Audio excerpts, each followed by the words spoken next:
All right, guys, we're back with our primer test.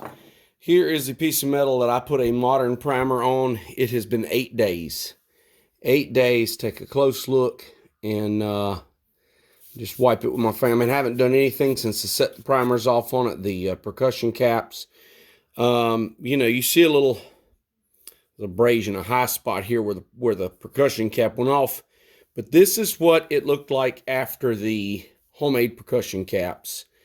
And so, and I'll let this sit a day or two longer. So anyway, I'm going to take some steel wool and some oil to this. Actually, it's a PB blaster, but I'm going to take some steel wool. This is 4/0 steel wool.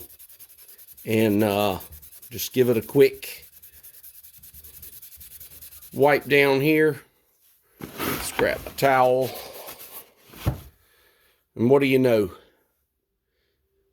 Nothing. So that's factory CCI number 11 percussion cap versus what the homemade ones will do. So it looks like the homemade ones are pretty nasty. And then just because I was finishing this video up and I knew I made a reference that, Blackpowder would do something similar. And so this side was bare steel and I lit off some Schutzen 3F. And this side was bare steel, and I have some milled powder. It has not been actually corned, so it's milled powder, but it's not been corned into granules.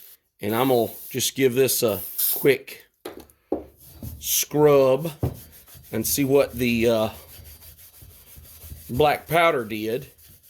There's definitely some rust there. And this is taking it off, so it's just surface rust, real fine surface rust. This 4/0 steel wool took it right off of both sides. Let me get that blue towel again. Let's wipe this up. And I'm going to be honest with you. You compare that to the before. So, if you leave burned black powder, and of course that's just one firing, but if you leave burned black powder in the bore, it's significantly less dangerous than these homemade caps. So that's your information on the Primol, folks. They still haven't responded to my communications, but I'm going to go out there and just tell you, at least in my professional opinion, that stuff is very corrosive. So if you're going to make homemade percussion caps, you better clean your gun thoroughly. And if you're going to reload 22s, and they do sell a centerfire reloading kit, it is a different Primol compound for centerfire. And this is the rimfire / muzzleloading kit that I bought. So I'm only going to reference that because I don't know what's in the centerfire stuff. But if you're going to reload percussion caps, there's what your bore will look like if you don't clean it. Okay? And if you're going to reload 22s and you think you're going to come home and stick it in the gun safe and leave it, you're going to have a smooth bore 30 caliber if you're not real careful. So anyway, if you're interested in this Primol stuff, it is kind of cool, especially if caps get short. I will use it for that. I think I will load some more. But again, I'm going to come home and clean my muzzleloader immediately.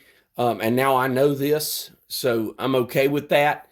I will not use it to reload rimfires, though, just because it might get into the action and some other things. You might have a place where you miss it, and then you have a rusted gun. So anyway, that's my take on it, guys. If you're interested in this Primol and making your own caps, just be aware this is what you're up for if you don't clean your gun. Thanks for watching. Appreciate your support.